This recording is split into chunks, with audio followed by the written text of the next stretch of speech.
Uongozi wa klabu ya JKT Tanzania umetoa tamko rasmi la kuomba radhi kufuatia tukio lililoacha simanzi kubwa katika ulimwengu wa soka nchini, ambapo kiungo mshambuliaji tegemeo wa Yanga Pacome Zouzoua alipata majeraha mabaya katika mchezo wa ligi kuu NBC. Tukio hilo lilozua mjadala mingi ulitokea jana Juni 30 mwaka 2026 kwenye uwanja wa Meja Jenerali Isamuhyo, ambapo wakati Pacome Zouzoua akichuana kuwania mpira na beki wa JKT Tanzania Hassan Wahabi. Changamoto hiyo ya uwanjani ilisababisha nyota huyo raia wa Ivory Coast kupata maumivu makali yaliyomlazimu kutoka uwanjani. Kupitia taarifa rasmi iliyotolewa na idara ya habari ya mawasiliano ya JKT Tanzania, klabu hiyo imeeleza kuhuzunishwa na tukio hilo na kuweka wazi halikuwa na makusudi.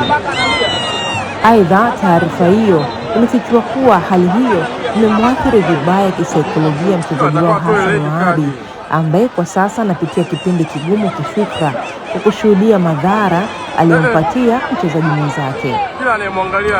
Kwa niaba ya mchezaji wetu JKT Tanzania Hassan Wahabi, uongozi tunaomba radhi kwa tukio hilo ambalo halikuwa la kimakusudi lililomsababishia maumivu makali Pacome Zouzoua, ilieleza sehemu ya taarifa hiyo.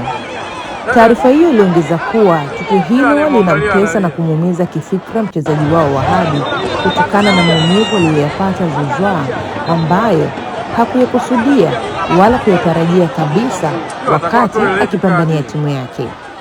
Hatua hiyo ya JKT Tanzania imepokelewa kwa hisia chanya na wadau wa soka, wengi wakiisifu klabu hiyo kwa kuonyesha ukomavu na msingi ya kiungwana inayotakiwa katika mchezo wa soka ambao kimsingi unapaswa kujenga urafiki na sio uadui na kuumizana.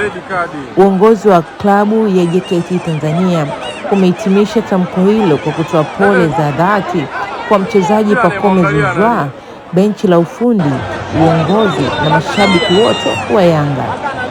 Mafande hao wamesisitiza kuwa wanamwombea kwa Mwenyezi Mungu mchezaji huyo apone haraka ili aweze kurejea uwanjani akiwa katika hali yake ya kawaida na kuendelea kuonyesha kiwango na ubora wake wa siku zote unaofurahisha